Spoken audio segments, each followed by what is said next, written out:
తాకట్లో ఉన్న బంగారాన్ని విడిపించి ఆ రోజున మార్కెట్ ధర కట్టి మిగిలిన డబ్బును మీకు అందిస్తుంది కొమ్మూరి గోల్డ్.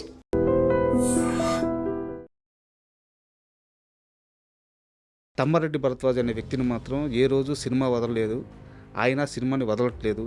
ఇది మీ క్యాప్షన్కి తగ్గట్టు, టైటిల్కి తగ్గట్టు వదల మీకు సినిమాకి ఈ వదల రిలేషన్ ఇలాగే కొనసాగేటట్టు. సో ఎంత గ్యాప్ వచ్చినా కానీ సినిమా ఇండస్ట్రీలో సినిమాగా కాకుండా కానీ బట్ సమ్హౌ ఇండస్ట్రీలో నేను ఏరికోరి ఇప్పుడు ఆ ప్రెజర్ని తీసుకోవడానికి ఎందుకు రెడీ అయ్యారు? ప్రెషర్ అనుకోలేదు, బట్ దిగినాక తెలుస్తుంది ప్రెషర్. ఒక పక్కన ధైర్యం, ఒక పక్కన భయం, అటు ఇటు కొట్టుమిట్టు. జగత్ బాబు గారితో ఎక్స్పీరియన్స్ ఎలా ఉంది? ఈ సినిమాకి ఒక రకంగా అతనే మమ్మల్ని పీడించేవాడు. అంటే బాగా స్క్రీన్ మీద లయ గారిని, జగత్ బాబు గారిని చూడడం ఆడియన్స్ కన్నుల పండుగ. వాళ్ళిద్దరి మధ్యలోకి మూడో వ్యక్తి ఎంటర్ అయ్యి కాన్ఫ్లిక్ట్ క్రియేట్ చేస్తుంటే ఆడియన్స్ రిసీవ్ చేసుకుంటారా? వైల్డ్ లవ్, ఇద్దరిది ప్రేమే. కానీ అప్పుడప్పుడు కొన్ని చిన్న సినిమాలు వస్తున్నాయి సార్, సడన్ గా సూపర్ హిట్స్ అయిపోతున్నాయి. మన రాజు వెడ్స్ రాంబాయ్ కానీ అలాంటి సినిమాలు, వాటిని చూసినప్పుడు మీకేమనిపిస్తుంది? చూసినప్పుడు ధైర్యం వస్తుంది. ధైర్యం వచ్చి సినిమా తీస్తే ఇప్పుడు నేను ఇబ్బంది పడుతున్నాను రిలీజ్ చేయడానికి. ఇబ్బంది పడుతున్నారా? డెఫినెట్గా చాలా ఇబ్బంది పడుతున్నాను. మామూలుగా కూడా అన్ని పరిచయాలు ఉండి. Special thanks to Tammareddy Bharadwaj. ఇలాంటి స్పెషల్ థ్యాంక్స్లు కొన్ని పదుల మంది హీరోలు, పదుల మంది నిర్మాతలు వాళ్ళ సినిమాలకు వేసుకున్న వ్యక్తి మీరు. సో వీళ్ళెవరు మీరు అప్రోచ్ అయితే చేయరు. మనం చేస్తారనుకుంటాం. ఆ కష్టమైతే పడ్డారు కదా, సో ఆ ప్రతిఫలాలు కూడా అనుభవించాలి కదా. ఊరికంటే ఒకళ్ళిద్దరు నేను హింట్ చేసి చూశాను దాని గురించి.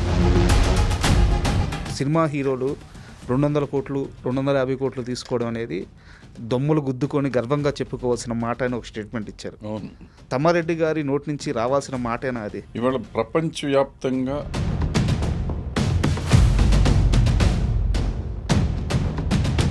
జూనియర్ ఎన్టీఆర్ గారు మళ్ళీ రాజకీయాల్లోకి ఎంట్రీ కానీ ఇస్తే ఆయనకి స్కోప్ ఉంటుందని ఆయన ఫ్యాన్స్ తెగ వైరల్ చేస్తున్నారు సోషల్ మీడియాలో. నిజానికి తెలుగు స్టేట్స్లో రియాలిటీ చెక్ ఎలా ఉంది? ఈ జనం చెప్పారని చెప్పి వేగపడితే మాత్రం.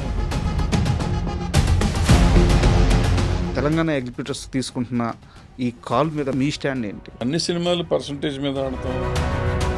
ఎగ్జిబిటర్లు కూడా అదే చెప్తున్నారు. ఒకవేళ గవర్నమెంట్ జీవో ఇచ్చి టికెట్ హైక్స్ ఇచ్చినా సరే మేము పెంచమని చెప్పి ఇప్పుడు చెప్తున్నారు. మనాళ్ళు మాట్లాడి అని సీరియస్గా తీసుకోకపోతే ఒక సొల్యూషన్ అయితే ఏదో ఒక పాయింట్ ఆఫ్ టైంలో కావాలి కదా. దాసనారాయణరావు గారు పర్సంటేజ్ సిస్టమ్ అప్పుడు 30 ఏళ్ల కిందే తయారు చేసి ఒక సిస్టమ్ పెట్టారు. ఎందుకంటే ఇప్పుడు థియేటర్లు మూసిచ్చే పరిస్థితి వచ్చింది.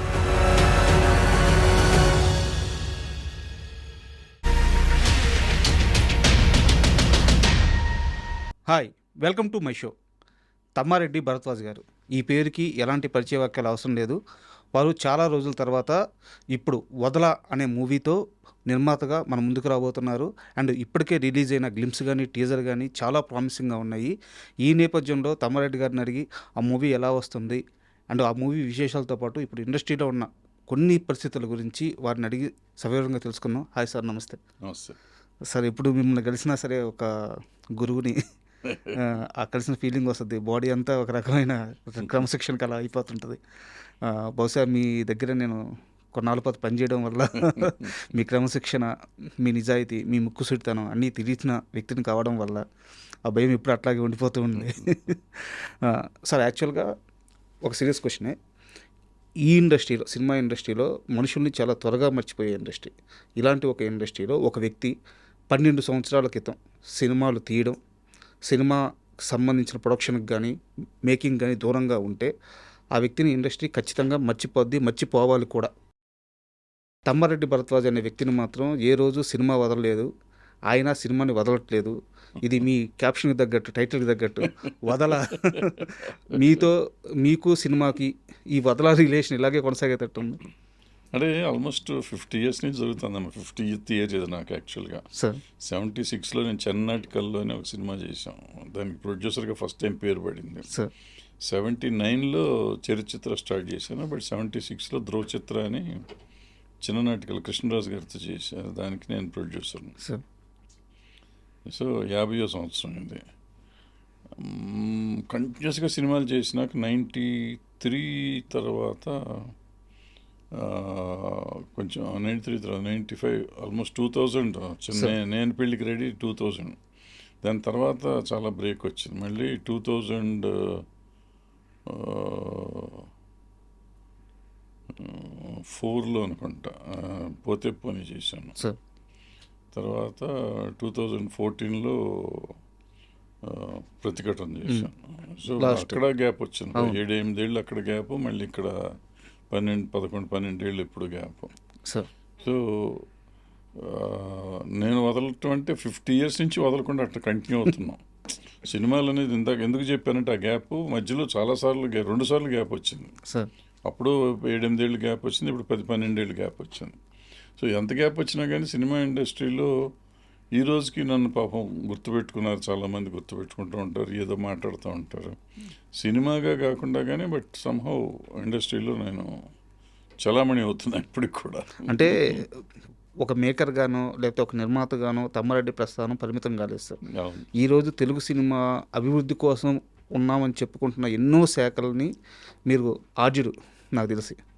మీరే వాటిని అంటే తొలినాళ్ళలో చాలా కార్యక్రమాలు వాటిలో కొత్తగా తీసుకొచ్చిన వ్యక్తి మీరు.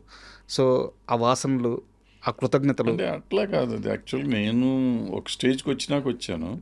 నాకంటే ముందు సివిఆర్ ప్రసాద్ గారు, తిలక్ గారు, వి మధుసూదనరావు గారు, ప్రభాకర్ రెడ్డి గారు, సార్ వీళ్ళందరూ కలిసి దాన్ని ఒక స్టేజ్కి తీసుకొచ్చారు, ఒక షేప్కి తీసుకొచ్చారు. నన్ను బలవంతంగా తీసుకొచ్చి వీళ్ళందరూ ఇరికిచ్చారు లోపల. సో ఇరికిచ్చినాక నా సాయి శక్తిలో నేను చేయగలిగింది నేను చేసినాక ఒక మీరు చెప్పినట్టు ఒక ఫార్మాట్కి వచ్చింది. అది ఆ ఫార్మాట్కి వచ్చి ఫెడరేషన్ గుర్తింపు తెచ్చుకుని ఆల్ ఇండియా కాన్ఫెడరేషన్కి వెళ్ళి ఇక్కడ మన వేజెస్కి అన్నీ సెట్ అయ్యి అవన్నీ చేసాం. అవన్నీ అప్పుడు చేసాం అంటే బట్ అంత ముందు వాళ్ళు ఆద్యులు, వాళ్ళ తర్వాత వాళ్ళు నేను ఏదైనా. అండ్ నేను డైరెక్ట్ మూవీ విషయానికి వస్తున్నాను సార్. వదల అంటే తమ్మారెడ్డి భరద్వాజ అనే వ్యక్తి మళ్ళీ ఒక ప్రాజెక్ట్ ఇన్ని సంవత్సరాల తర్వాత టేకప్ చేస్తున్నాడంటే నేను కమర్షియల్ క్యాలిక్యులేషన్స్ గురించి మాట్లాడట్లేదు, స్టార్ కాస్ట్ గురించి మాట్లాడట్లేదు, నేను ఒక గౌరవం గురించి మాట్లాడుతున్నాను. తమ్మారెడ్డి కంబ్యాక్ అనేది ఖచ్చితంగా సక్సెస్ అవ్వాలి, వేరే ఆప్షన్ లేదు. ఎందుకంటే ఇండస్ట్రీలో మీకు ఇన్నేళ్ళుగా ఉన్న ఈ గుర్తింపు కానీ ఈ గౌరవం కానీ ఇన్ని సంవత్సరాల తర్వాత ఆ వ్యక్తి మళ్ళీ వచ్చాడంటే ఆ గౌరవం దక్కించుకోవాలి, కొంత ప్రెజర్ ఉంటుంది. ఏరికోరి ఇప్పుడు ఆ ప్రెజర్ని తీసుకోవడానికి ఎందుకు రెడీ అయ్యారు? ప్రెషర్ అనుకోలేదు, బట్ దిగినాక తెలుస్తుంది ప్రెషర్.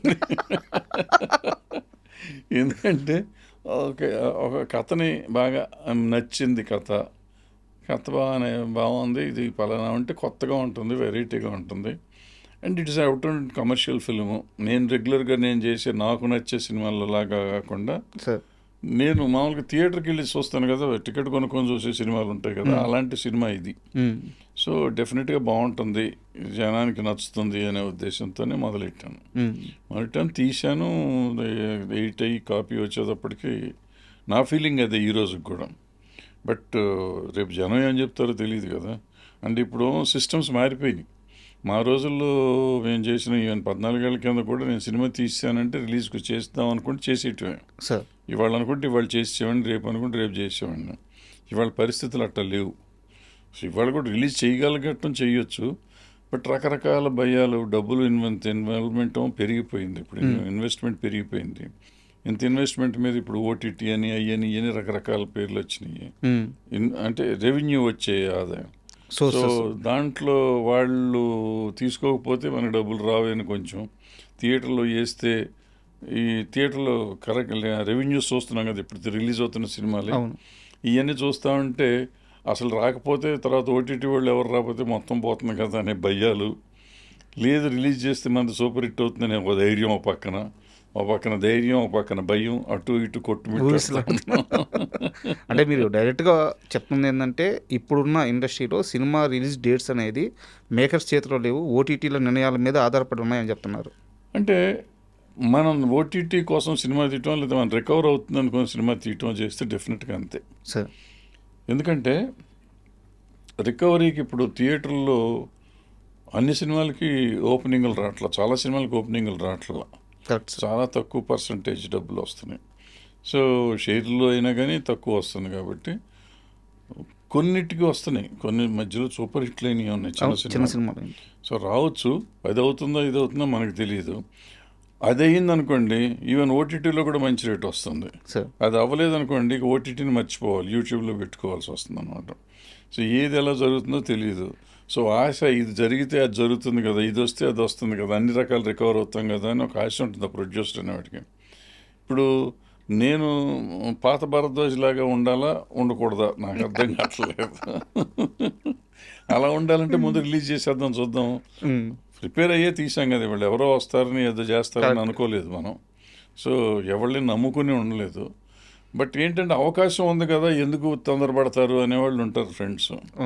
సో తొందర పడాలా పడకూడదా కొట్టుమిట్టాడుతున్నా. అంటే నాకు నిన్న మొన్న సెన్సర్ అయ్యి సర్టిఫికేట్ నిన్నే వచ్చింది. సార్ సో ఇప్పుడు ఇక గట్టి సీరియస్గా రిలీజ్ని గురించి ఆలోచించాలి, ఈ ఓటీటీ ప్లాట్ఫామ్స్ని గురించి ఆలోచించాలి.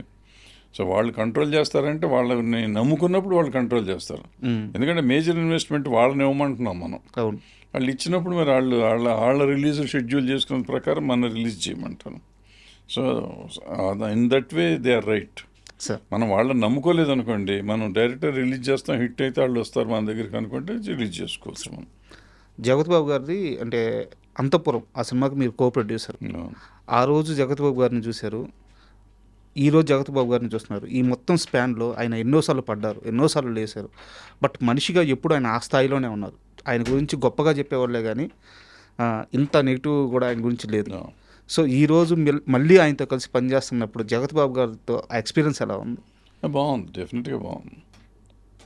డెఫినెట్గా ఈ సినిమాకి నిజంగా చాలా ఎక్కువ బాగుంది నిజం చెప్పాలండి. ఆ రోజు అతను ఒట్టి యాక్టర్గానే ఉండేవాడు, యాక్ట్ చేస్తానికి ఆ కృష్ణవంశీవాడు ఉండేవాడు కాబట్టి ఆ రాక్షసుడు ఇతన్ని పీడించి గీడించి ఇతను అతన్ని పీడించి మొత్తానికి బాగా చేసుకున్నారు. ఆ సినిమాలో అద్భుతమైన పెర్ఫార్మెన్స్ చేశాడు. ఈ సినిమాకి ఒక రకంగా అతనే మమ్మల్ని పీడించేవాడు అనమాట. అంటే బాగా రావాలని తప్పన ఇంకేదో కావాలి అని చెప్పి నిజంగా చాలా బాగా చేశాడు. ఎందుకంటే కథ అతనే ఇచ్చాడు మనకు రఫ్గా. సో దాని మీద ఈ కథను ఇలా చేయాలి అనే దాని మీద అతను చాలా ఎక్కువ కష్టపడ్డాడు. అండ్ ఒక రకంగా చెప్పాలంటే ఈ సినిమా షూటింగ్ రోజు నుంచి నిన్నటి వరకు ప్రమోషన్కి వచ్చాడు, నిన్న కూడా వచ్చాడు. ఇప్పటివరకు అతను ఈ స్లీపింగ్ దట్స్ వదల, ఈటింగ్ దట్ వదల ఆ టైప్లో ఉన్నాడు ఆయన. బట్ అంటే మీరు అన్నారు కాబట్టి అడుగుతున్నాను, ఒక హీరో ఒక కథని అంత ఇష్టపడి అంటే మిగతా టీంను మొత్తం కూడా పుష్ చేస్తా ఇంత ఇష్టంగా సినిమా తీస్తున్నప్పుడు ఆయన ఇచ్చిన కథలో ఎవరైనా చిన్న చేంజ్ చేస్తే ఒప్పుకోవడం కష్టం. బట్ తమ్మారెడ్డి గారు ఒక మేజర్ సీక్వెన్స్ని హైలైట్ అయ్యేలాగా మార్చి చెప్పంగానే ఎలా ఒప్పుకున్నారు?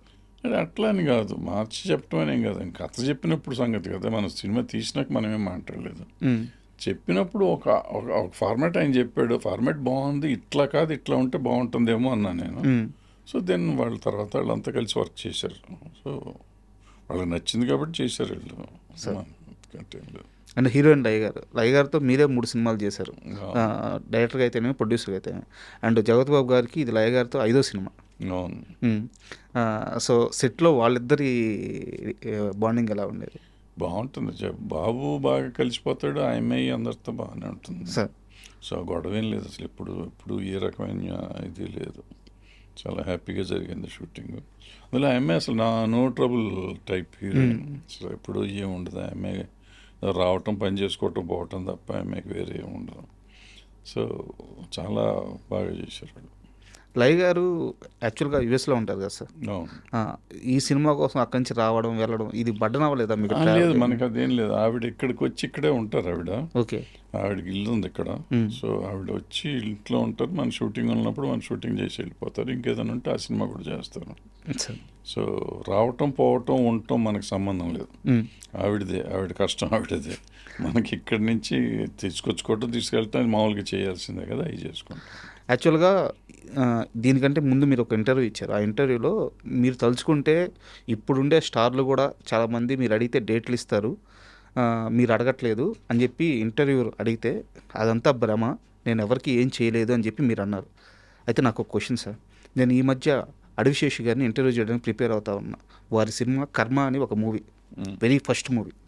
ఆ సినిమా ప్రిపరేషన్లో భాగంగా ఆ సినిమా చూడడం స్టార్ట్ చేశాను. Very first special thanks to Tammareddy Bharadwaja. ఇలాంటి స్పెషల్ థ్యాంక్స్లు కొన్ని పదుల మంది హీరోలు, పదుల మంది నిర్మాతలు వాళ్ళ సినిమాలకు వేసుకున్న వ్యక్తి మీరు. సో వీళ్ళెవరు మీరు అప్రోచ్ అయితే చేయరా? చేయరు. భ్రమ మనం చేస్తారనుకుంటాం మన భ్రమ. ఎందుకంటే ఆ టైంలో ఆయనకి ఏ పని అడిగాడో ఏ పని నేను చేసి పెట్టాను నాకు గుర్తులేదా? నాకు గుర్తులేదు. సో అట్లా ఏదో వస్తారు. ఇప్పుడు మనిషికి మనిషి సాయంగా చేస్తాం తప్ప జీవితానికి మనం మనకు రుణపడిపోయి పని చేయాల్సినంత పనులు మనం ఏం చేయలేదు ఎవరికి. సో వాళ్ళ దగ్గర నుంచి మనం ఎక్స్పెక్ట్ చేయటం కూడా తప్పు. ఇప్పుడు ఎవరో ఏదో వచ్చి అడిగారు అనుకోండి, వాళ్ళకే అవసరానికి మనకు చేతనైంది మనం చేయటంలో తప్పులేదు. అట్ ద సేమ్ టైం దాన్ని మనం ఏదో చాలా వాడికి త్యాగం చేసి వాళ్ళకి అవతల వాళ్ళ కోసం మనం ఎంత కష్టపడ్డాం, వాళ్ళు మన కోసం ఏమి చేయరా అనుకుంటే అసలు ముందు ఆలోచనతో పనిచేయడం తప్పు నా ఉద్దేశంలో. సార్ నా దగ్గరికి ఎవరన్నా వస్తే వాళ్ళకి ఏం కావాలో వాళ్ళని చేసి పెడతాం. మనకి ఇది చేతనే చేయాలి, లేదని నాకు తెలియదు అని చెప్పి వదిలేసేయాలి. అంతే తప్ప వాడు చేయగానే వాళ్ళు అడగగానే మనం చేసినాక అతను మనకేమిస్తాడు అని అనుకుంటా అది ఎప్పటికైనా పనికి వస్తాడని ఆలోచించాను. లేదు అంటే నాకు తెలుసు ఇండస్ట్రీలో అందరికీ తెలుసు తమ్మారెడ్డి అలాంటి వ్యక్తి కాదు. ఎవరన్నా వెళ్ళి సాయం అని అడిగితే తన ఉన్నంతలో సాయం చేసే వ్యక్తి, కానీ ఏ రోజు ఒకరి దగ్గరికి వెళ్ళి ఇది అడిగిన వ్యక్తి కాదు.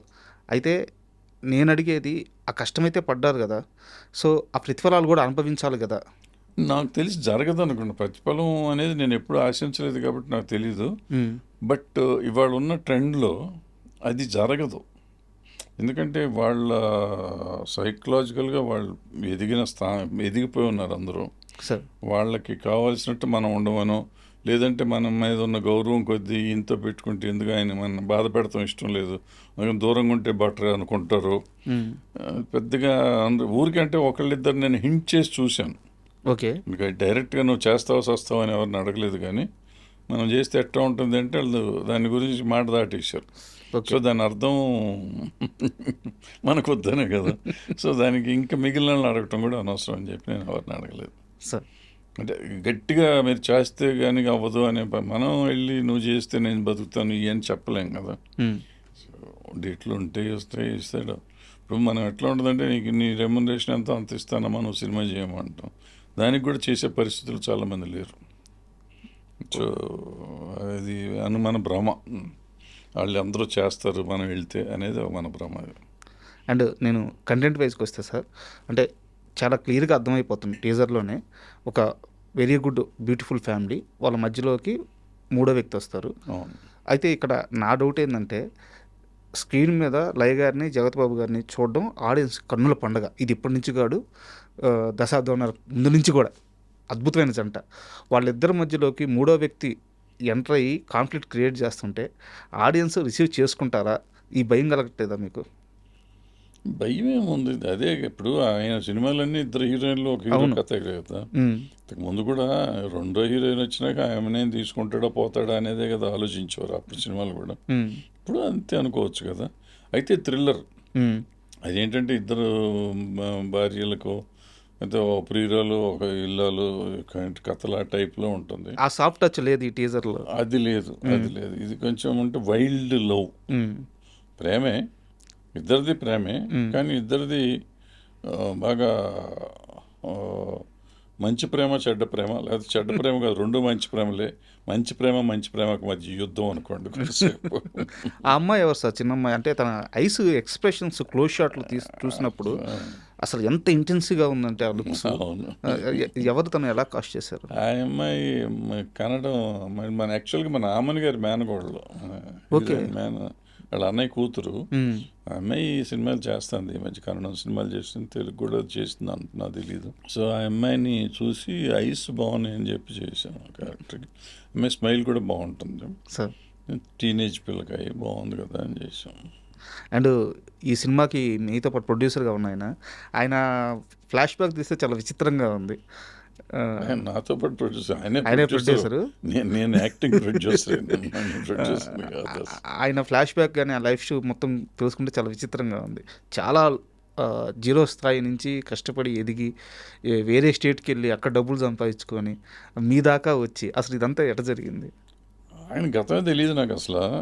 ఆయన ఎవరో కూడా తెలియదు నాకు యాక్చువల్గా. ఉమ్, ఏదో ఒకరోజు ఎక్కడో అనుకోకుండా కలిశారు, ఒక ఫంక్షన్లో కలిశారు. సార్ ఆయన మధ్యప్రదేశ్లో ఉంటారు. మధ్యప్రదేశ్లో వాళ్ళు సంక్రాంతి సంబరాలు చేస్తూ ఉంటారు ప్రతి సంవత్సరం. సార్ సార్ మా సంక్రాంతి సంబరాలకు రావాలి సార్ అన్నారు. అయితే చాలామంది చాలాసార్లు పిలుస్తూ ఉంటారు కదా స్టేట్స్లో కానీ ఇక్కడ కానీ. చూద్దాంలేండి అన్నాను.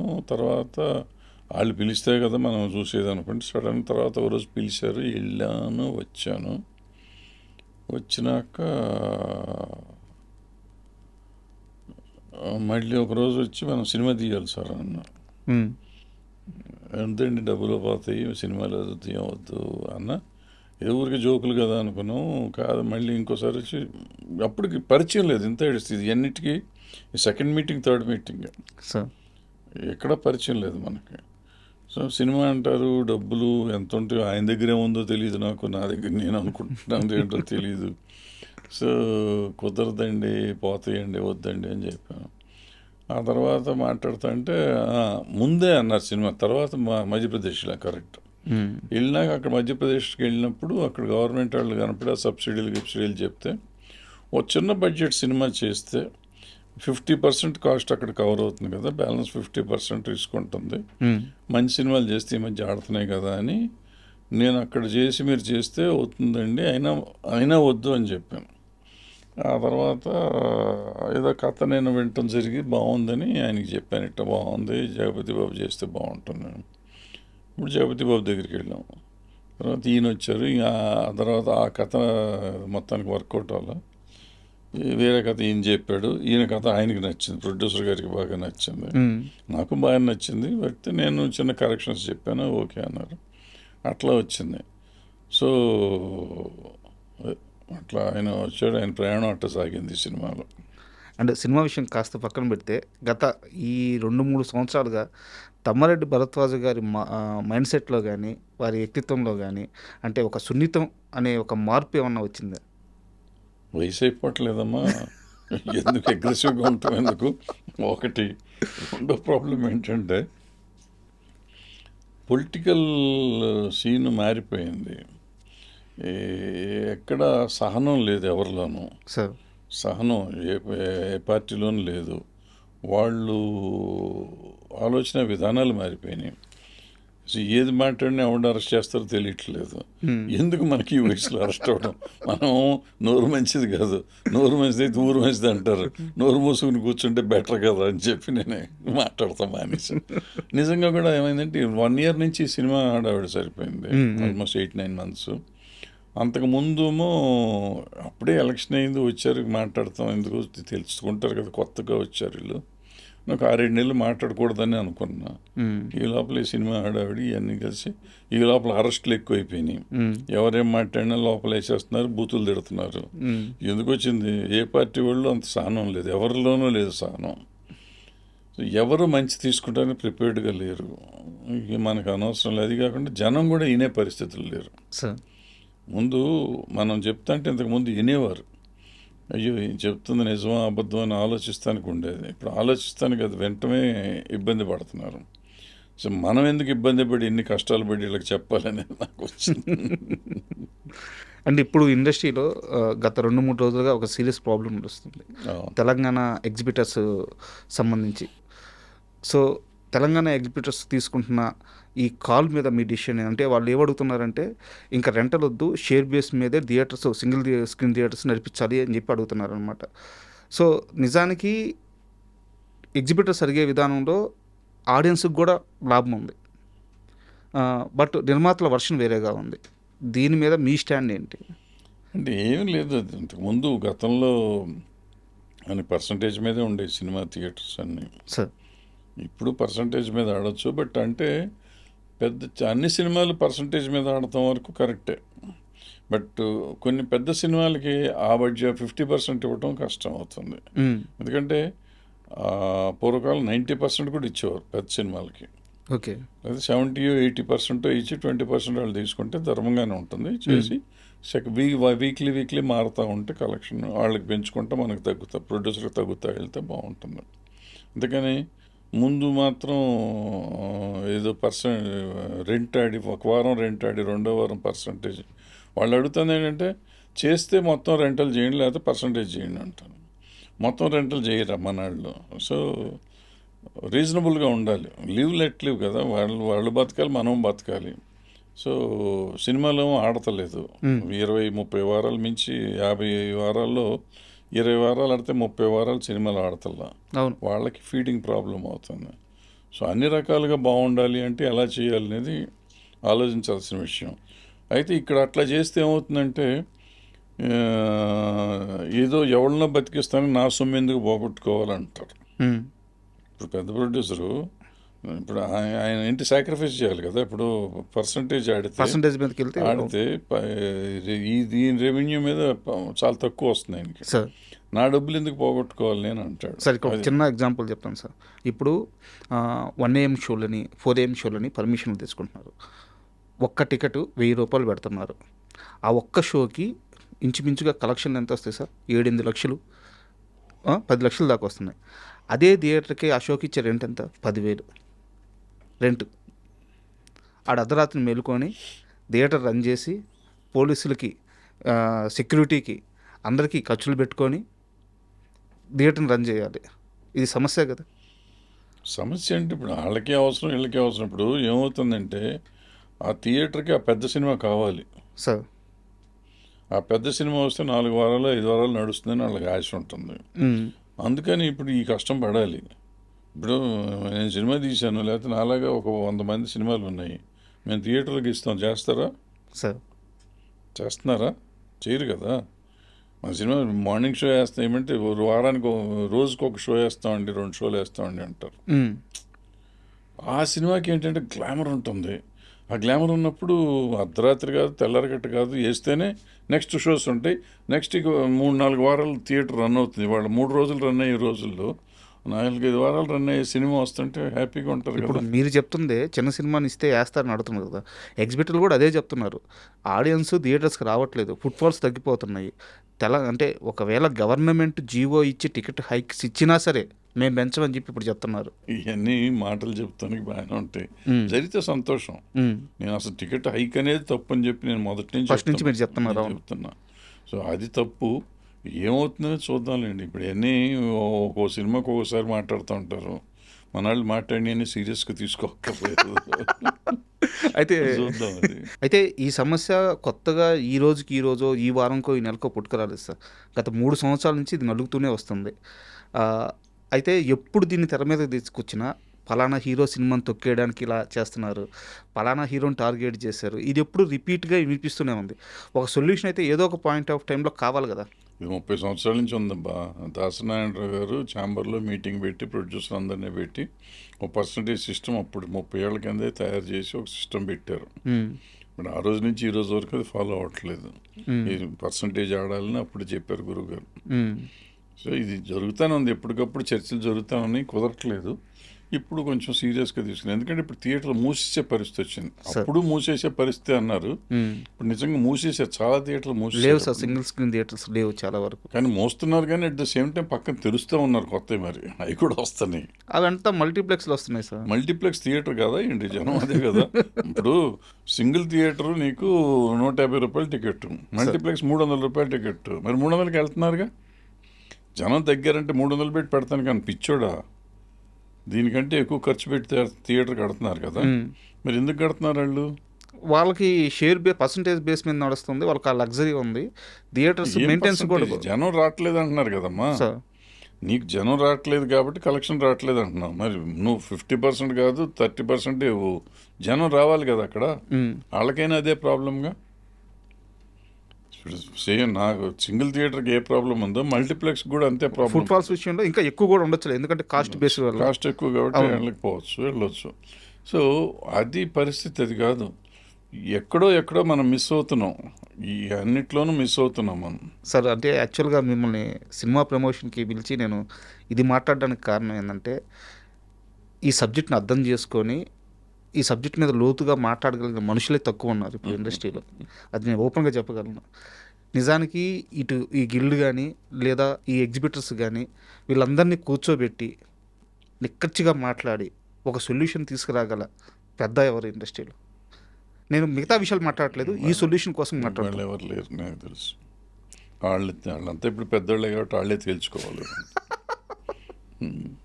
వాళ్ళే తేలిపోతుంది, అది పెద్ద ప్రాబ్లం ఏం కాదు. సార్ అండ్ యాజ్ ఎ మేకర్గా కానీ లేదా సినిమా లవర్గా కానీ ఏదైనా సరే ఇప్పుడు వస్తున్న కొత్త సినిమాలని, చిన్న సినిమాలైనా అసలు పెద్ద సినిమాలైనా, కంటెంట్ ఓరియంటెడ్గా అయినా, సో సినిమాలు ఎలా అబ్జర్వ్ చేస్తున్నారు, మీరు ఎలా కన్జ్యూమ్ చేస్తున్నారు? కన్జ్యూమ్ లేదు, బాగుందంటే సినిమా చూడటమే, లేకపోతే లేదు. బట్ చాలా చూసి అయిపోయింది, చూడటం కూడా కష్టం అయిపోయింది. ఎంత కాస్ట్ పెట్టి చూడాలంటే కష్టం అవుతుంది. అండ్ ఏది మంచి ఏది చెడు అనేది తెలియదు. ఆడియన్స్ కూడా కన్ఫ్యూజన్లో ఉన్నాడు. ఒకసారి నలుగురు చూసినాక బాగుందంటే కబకబ చూస్తున్నారు, లేదనుకుంటే అసలు మొత్తం మానేస్తున్నారు. సార్ అంటే అప్పుడప్పుడు కొన్ని చిన్న సినిమాలు వస్తున్నాయి సార్. అంటే చిన్న సినిమాలు మీన్స్ ఏంటంటే నేను రిలీజ్ అయ్యే థియేటర్స్ని బట్టి చెప్తున్నాను, సడన్గా సూపర్ హిట్స్ అయిపోతున్నాయి. మన రాజు వెడ్స్ రాంబాయ్ కానీ అలాంటి సినిమాలు వాటిని చూసినప్పుడు మీకు ఏమనిపిస్తుంది? అంటే చాలా తక్కువ బడ్జెట్లో పెట్టి అంటే చూసినప్పుడు ధైర్యం వస్తుంది. ధైర్యం వచ్చి సినిమా తీస్తే ఇప్పుడు నేను ఇబ్బంది పడుతున్నాను రిలీజ్ చేయడానికి. ఇబ్బంది పడుతున్నారా? డెఫినెట్గా చాలా ఇబ్బంది పడుతున్నాను. మామూలుగా కూడా 50 సంవత్సరాలుగా తెలుగు సినిమా పైగా ఉండొచ్చు. అంటే నా పాయింట్ ఏంటంటే నాలాంటి వాడే నాకు ఇంత అన్ని పరిచయాలు ఉండి అందరూ కావాల్సిన వాళ్ళు ఉండి అందరూ సహాయం చేస్తానికి రెడీగా ఉండి కూడా నేను ఇంత ఇబ్బంది పడతాను అంటే పాపం కొత్తగా వచ్చిన వాళ్ళు ఎంత ఇబ్బంది పడుతున్నారు అని నాకు ఫీల్ అవుతున్నాను. చాలా కష్టంగా ఉంది. పూర్వకాలం ఇందాక చెప్పినట్టు చిటికేస్తే రిలీజ్ చేసేవాడిని, సినిమా అయిపోయింది, కాపీ వస్తే రిలీజ్. ఇప్పుడు ఇది చాలా ఈజీ. నాకు మా ప్రొడ్యూసర్ గారు రూపాయి పెట్టకుండా అందరికి తీసాడు సినిమా, రెడీగా ఉంది. వాళ్ళు కావాలంటే వాళ్ళు రిలీజ్ చేయొచ్చు. బట్ దాన్ని కూడా రిలీజ్ చేయాలంటే రకరకాల సమస్యలు, ఫినాన్షియల్ కాకుండా సమస్యలు ఉన్నాయి. అది పైగా మన చేతుల్లో లేనిది, అంతే కదా, మన చేతుల్లో లేనిది. అంటే భయం, ఒక అభద్రతా భావం ఒకటి ఎక్కువైపోయింది. సో దాంతో రకరకాలుగా ఉంది. మనిషి ఇప్పుడు ఏంటంటే డైరెక్ట్గా డబ్బులుండి నేను ధైర్యంగా నేను చేస్తాను, ఇట్లాగే చేస్తాను అనేది లెక్కగా చేయగలిగితే అవుతుంది. అంటే అప్పట్లో కేజీఎఫ్ వాళ్ళు చేశారు కదా, మన హోంబులే వాళ్ళు చేసినట్టు ఆ టైప్లో అంత డబ్బు పెట్టుకుని అట్లా సినిమా తీసి నేను చేస్తాను, ఇప్పుడు రండి ఓటీటీ వాళ్ళు అన్న టైప్లో రిలీజ్ చేసే దమ్ము ఉంటే సినిమాలు చేయాలి. బట్ అది డిపెండ్స్, ఎందుకంటే రిలీజ్ అయిన తర్వాత ఓటీటీ తీసుకోవాలంటే స్టార్ కాస్ట్ ఉండాలి. తీసుకున్నారు కదా, వాళ్ళు సినిమా తీసుకున్నారు. తర్వాత వచ్చిన అదేంటి కన్నడం సినిమా కాంతారా తీసుకున్నారు కదా, అది అట్టగా రిలీజ్ చేశారు. రిలీజ్ చేసినాక అది అన్ని భాషల్లో డబ్బులు వచ్చినాయి కదా. అవును. సో హిట్ చేస్తానని ధైర్యం అది హోమ్లే వాళ్ళే చేశారు.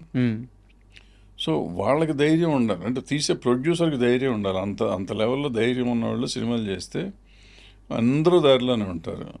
మనము బిక్కుమంటే ముందే వాళ్ళ దగ్గరికి వెళ్ళి వాళ్ళతో చేసుకునే పరిస్థితిలో మనం ఉన్నాం. సో వాళ్ళు కంట్రోల్ చేశారని మనం అంటాం ఎందుకు? ఇప్పుడు కాంతారా నిన్ను కేజీఎఫ్ని ఎవడు కంట్రోల్ చేయలేదు కదా. వాళ్ళు రిలీజ్ చేశారు, రిలీజ్ చేసినాక హిట్లు అయినాయి, వాళ్ళు వచ్చి డబ్బులు ఇచ్చి తీసుకున్నారు. ఆ నెక్స్ట్ సినిమాలు ముందే డబ్బులు ఇచ్చేసి తీసేసుకున్నారు వాళ్ళు. సార్ ఇది సినిమాకి కానీ మీకు కానీ సంబంధం లేని ప్రశ్న, అయితే అవసరమైన ప్రశ్న. మీకు ఇష్టమైతే సమాధానం చెప్పండి, లేదా స్కిప్ చేసేసేయండి. మీరు ఎంత పెద్ద ఒక ఎన్టీఆర్ కానీ, ఒక కృష్ణ గారు కానీ, ఒక సోమన్ బాబు గారు కానీ పెద్ద వాళ్ళని దగ్గర నుంచి చూసారు, వాళ్ళతో ట్రావెల్ అయ్యారు. తర్వాత చిరంజీవి గారు మీ అసోసియేట్ నుంచి ప్రత్యేకంగా చెప్పాల్సిన అవసరం లేదు. అంటే ప్రజలు ఆరాధించే, తెరపై కనిపించే వాళ్ళని ఎంతలా ఆరాధిస్తే వాళ్ళందరూ అంతే నిజాయితీగా క్రమశిక్షణతో బతికారు. ఈరోజు పరిస్థితి ఎలా ఉందంటే, ఒక చిన్న సోషల్ మీడియా అంత ఫేమ్ రాగానే ఎక్కడ ఏదైనా క్రైమ్ వినిపిస్తే వీళ్ళ పేర్లే వినిపిస్తున్నాయి. వీళ్ళు సినిమా ఇండస్ట్రీలో భాగమై ఉన్నారు, ప్రజలు వీళ్ళని ఆరాధిస్తున్నారు, కానీ వాళ్ళు చేసే పనులు మాత్రం, అంటే నేను పేరు తీయదలుచుకోలేదు, చాలా దారుణంగా ఉంటున్నాయి. అంటే ఇలాంటి వాళ్ళని సినిమా ఇండస్ట్రీ నుంచి బయట పెట్టడం కానీ, ఈ క్రమ పద్ధతికరించడం సాధ్యమవుద్దా? సాధ్యం కాదు. ఫస్ట్ పాయింట్ సాధ్యం కాదు. రెండో పాయింట్ ఏంటంటే నిజంగా వీళ్ళంతా ఇన్వాల్వ్ అయ్యి ఉన్నారా లేదా అంటే, సినిమా ఇండస్ట్రీ సాఫ్ట్ టార్గెట్ అయిపోయింది అందరికీ. ఎక్కడ ఏ తప్పు జరిగినా ముందు సినిమాకి సంబంధించిన వాళ్ళని కానీ లేకపోతే టోటల్ సినిమా ఇండస్ట్రీని కానీ టార్గెట్ చేసి మాట్లాడతాం అలవాటు అయిపోయింది సోషల్ మీడియా వచ్చేసినాక. సో దాంతో వీళ్ళు చాలామంది మాట్లాడతారు, కానీ ఇట్స్ నాట్ దట్ సినిమాలో ఉన్న వాళ్ళందరూ దుర్మార్గులు కాదు, మీరు చెప్పినట్టు అంతా ఈ వచ్చిన జనరేషన్ అంతా అట్టాను కాదు. రకరకాల తప్పులు చేసేవాళ్ళు ఉండొచ్చు, ఉంటే దానికి సరైన మార్గం ఉండాలి, దాని సరైన పద్ధతిలో దానికి చట్టం ఉంది, చట్టం దాని పని అది చేసుకుపోతుంది. బట్ అన్నిటికీ సినిమా వాళ్ళని కాపాదించడం కరెక్ట్ కాదు.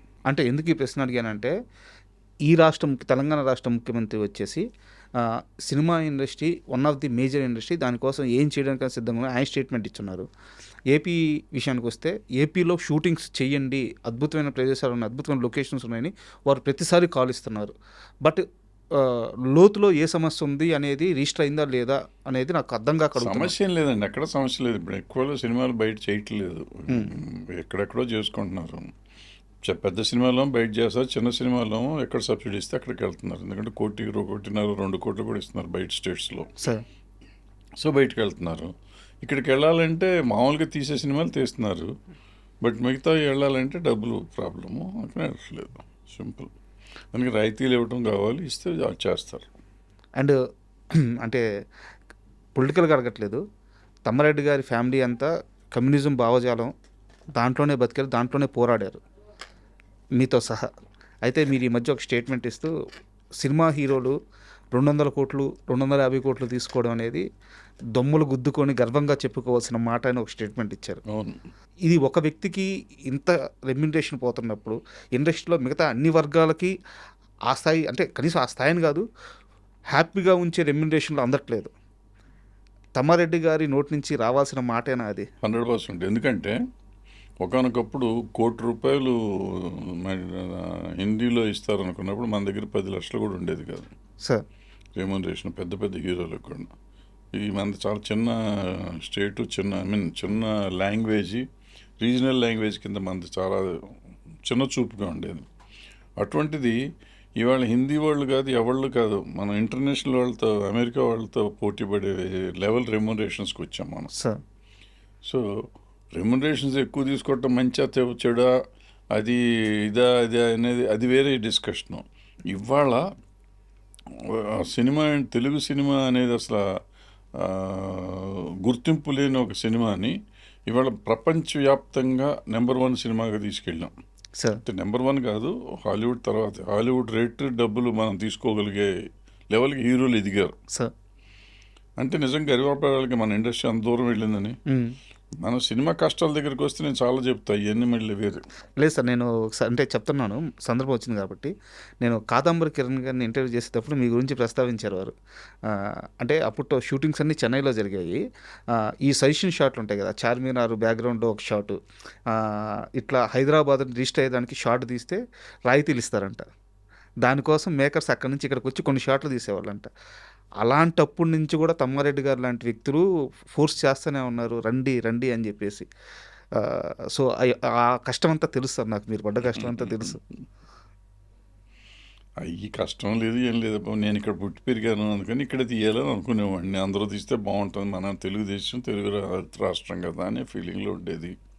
వచ్చిన వాళ్ళు వచ్చారు, తర్వాత షిఫ్ట్ అయిపోయింది ఇండస్ట్రీ. ఇవాళ నెంబర్ 1 అయింది. ఇప్పుడు మన రాష్ట్రంలో ఎవరు పని చేయకూడదు, బయట డాన్సర్స్ ఫైటర్స్ వాళ్ళు వచ్చి పని చేయాలన్నారు.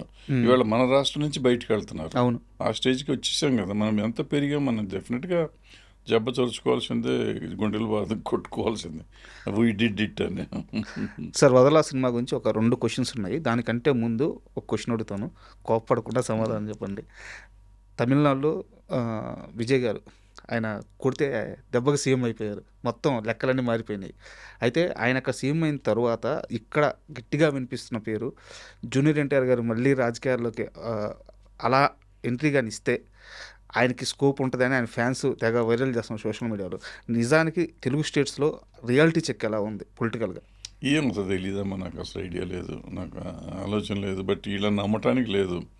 చిరంజీవి గారిని ఇట్టాగే సీఎం అని అరిశారు. ఆయన ఎలక్షన్లో కంటెస్ట్ చేస్తే ఆయన ఏం చేశారో చూసాం. జనసేన ఈయన జనసేన పెట్టినప్పుడు సీఎం అన్నారు, 2 చోట్ల ఓడగొట్టారు.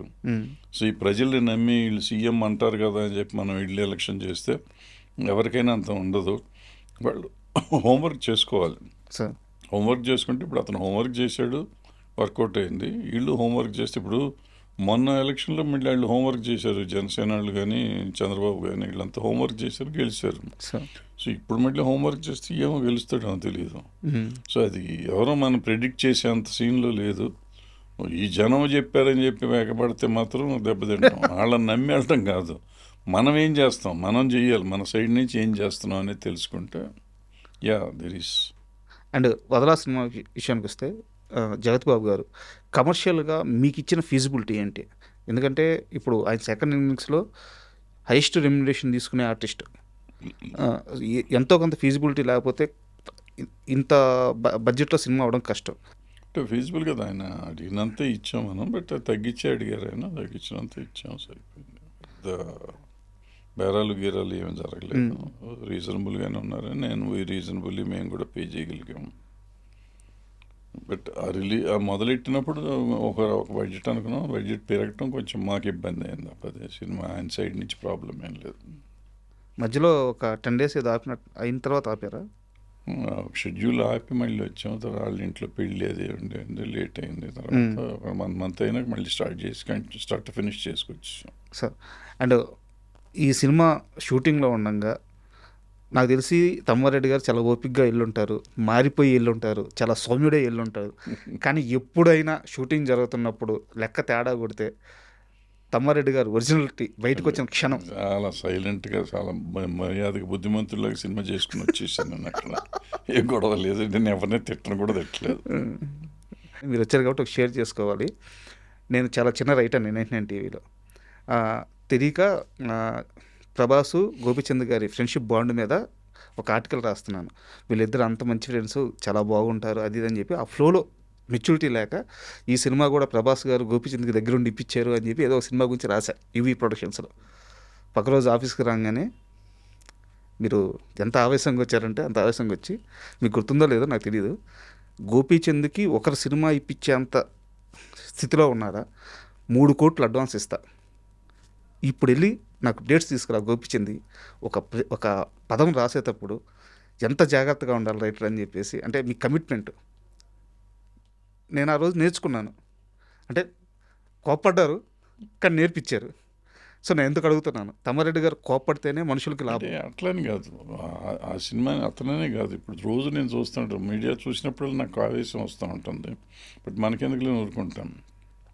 పలానా హీరోయిన్కి సినిమాలు లేవంట, పలానా హీరోకి సినిమాలు లేవంట, వాళ్ళు ఖాళీగా లేరు, ఖాళీగా ఉంటున్నారు వాళ్ళు. సార్, వాళ్ళకి రెమ్యునరేషన్స్ పెరిగిపోయినాక చూస్ చేసుకుంటున్నారు. పూర్వకాలం రెమ్యునరేషన్ చాలా తక్కువ ఉండేది కాబట్టి ఒక్కొక్కళ్ళు 10 ఎన్టీ రామారావు గారు 12 సినిమాలు చేసిన సంవత్సరం ఉంది. సార్, సంవత్సరంలో 12 రిలీజ్ అయినాయి ఆయనకి. కృష్ణ గారికి 16-17 అయినాయి. సో ఇట్లా రిలీజ్ చేసిన వాళ్ళు ఉన్నారు సినిమా డైరెక్ట్. ఆ రోజు రెమ్యునరేషన్ తక్కువ, ఇవాళ ఇచ్చే రెమ్యునరేషన్కి 3 ఏళ్ళ కోట్ చేస్తే కూడా చాలా అన్న లెవెల్లో ఉంటున్నారు వాళ్ళు. ఈ 100 కోట్లు ఇందాక మీరు అన్నారు కదా, సో బయటికి రావట్లా. సో హీరోయిన్లకు కూడా రెమ్యునరేషన్స్ పెరిగిపోయినాయి. సో ఎవరికైనా పెరిగిపోయినాయి, అందరూ చూసీగా ఉంటున్నారు. సపోర్టింగ్ ఆర్టిస్ట్ మాత్రం దొరికిందల్లా చేస్తున్నారు, కానీ మెయిన్ ఆర్టిస్టులు అందరూ చూసీగా ఉంటున్నారు. సో దాంతో వాళ్ళు చూసీగా ఉన్నారనేది మనం మర్చిపోయి ఖాళీగా ఉన్నారంటున్నాం. సార్, వాళ్ళు ఖాళీగా ఉండలేదు, ఖాళీగా ఉండదలుచుకున్నారు, వాళ్ళ ఇష్టం వాళ్ళకి, వాళ్ళు ఇష్టపడి ఖాళీగా ఉంటున్నారు వాళ్ళు. సో అది కాకుండా ఎవరైనా ఇప్పిస్తారు అనేది అవుట్ ఆఫ్ క్వశ్చన్. మనకు కావాలనుకుంటే పెట్టుకుంటున్నాం, వాళ్ళు మనం వెళ్తే ఒప్పుకోరు. మీరు అన్ని రోజుల తర్వాత మొన్న స్టేజ్ మీద కూడా మళ్ళీ అదే మాట అన్నారు, ఇక్కడ ఎవరు ఏమి చేయరు, ఎవరు ఏమి ఇప్పారు, మనకు మనమే చేసుకోవాలన్నారు. అండ్ చోటాకే నాయుడు గారి గురించి చెప్పండి. అంటే ఆయన యాక్చువల్గా భారీ బడ్జెట్ సినిమాలన్నీ ఆయన హ్యాండిల్ చేస్తూ ఉన్నారు. బట్ ఈ ప్రాజెక్ట్లోకి ఆయన రావడానికి కారణం ఎవరు అంటే జగత్ బాబు గారా, మీరా? జగపతి బాబు నాకు అసలు పెద్ద పరిచయమే, కానీ నేను ఆయన అడుగుతానికి భయపడేవాడిని. ఎందుకంటే నా సినిమా అంత బడ్జెట్ భరించలేదు, ఆయన అంత బడ్జెట్ భరించలేదు. అడగటానికి కూడా నాకు భయం. ఎందుకంటే ఆ సినిమాని అడిగి అతను, ఇప్పుడు ఎవరినైనా కానీ ఇన్సల్ట్ చేయకూడదు. అతను ఏదో ఒక రెమ్యునరేషన్ అంటే నేను అంత ఇవ్వలేనని చెప్పి తగ్గించమని అడగలేను, నేను ఇవ్వలేనని చెప్పలేను. మనకి నా స్టైల్ ఎట్లా ఉంటుందంటే, మిమ్మల్ని పిలిచాను అనుకోండి, నేను ఎంత ఇస్తాను నేను చెప్పటమే, మీరు అడిగే అవకాశం ఉండదు. సో చోటా దగ్గర ఆ ఛాన్స్ ఉండదు కదా. సో ఆయన అడిగినంత నేను ఇవ్వలేను, నేను ఇచ్చినంత అతను తీసుకోలేడు. సో అందుకని నేను అసలు వద్దని నేను అడగను అన్న. జగపతి బాబు గారు, నేను అడుగుతాను, మీకు అబ్జెక్షన్, మీరు అడగండి సార్, బట్ నా బడ్జెట్లో అంత ఉండవు, మరి జాగ్రత్త ఆలోచించుకోండి, మాట పడకూడదు మీరు కానీ నేను కానీ అన్నా. సో ఆయన వెళ్ళి మాట్లాడుకున్నాడు, ఏం మాట్లాడాడు ఏం చెప్పాడు నాకు తెలీదు. ఈయన చోటా గారు నెక్స్ట్ డే నేను వెళ్ళి కలిస్తే, మీరు డబ్బుల గురించి ఆలోచించొద్దు, సినిమా చేస్తాను అన్నాడు. సూపర్. అంటే ఎందుకు అడిగానంటే సార్, ఆ విజువల్స్ చూస్తుంటే టీజర్లో ఎంత రిచ్గా, ఎంత గ్రాండీర్గా ఉన్నాయంటే బ్రహ్మాండంగా తీశారు. బ్రహ్మాండమైన విజువల్స్ సూపర్గా వస్తున్నాయి. తీశారు. ఎక్కడా కూడా ఏదో బడ్జెట్ తక్కువైన సినిమాని అసలు ఎక్కడా అనిపించట్లేదు. దానికి తగ్గట్టు స్క్రీన్ మీద కనిపిస్తుంటే చాలా ఆనందంగా ఉంది. అండ్ నాకు పర్సనల్గా ఆనందం ఏంటంటే మీరు ఇన్వాల్వ్ అయిన సినిమా క్వాలిటీ అంత బాగా వచ్చి చాలా ప్రామిసింగ్గా ఉంది. కంటెంట్ సూపర్ క్వాలిటీ వచ్చి కంటెంట్ కూడా చాలా ప్రామిసింగ్గా ఉంది సార్. వెయిట్ చేస్తున్నాం, మీరు డేట్ అనౌన్స్ చేస్తే. నాకు తెలిసి సినిమా మీద ఆ టీజర్తో బజ్ వచ్చింది. సో ట్రైలర్ వస్తే సాంగ్స్ అనేవి వెయిట్ చేస్తున్నాం sir. All the best. Thank you sir. Thank you. And for more videos, Please subscribe to iDream channel. Subscribe to iDream Media. Please subscribe to iDream. Please subscribe to iDream. Please subscribe iDream. And please subscribe to iDream. For more videos, subscribe to iDream. please like, share and subscribe to the channel. Congratulations, iDream. Subscribe to iDream. Subscribe to iDream. So subscribe to iDream Media. iDream ki iDream team andarki huge congratulations. Please subscribe iDream Media. Please subscribe to iDream. Subscribe iDream. Please subscribe to iDream. iDream అంటే నా కళల ఛానల్ను subscribe చేసుకున్న నోరు తిరుగుతలేదు, మీరైతే గంట గుర్తు కొట్టండి. For more such videos, please subscribe to iDream.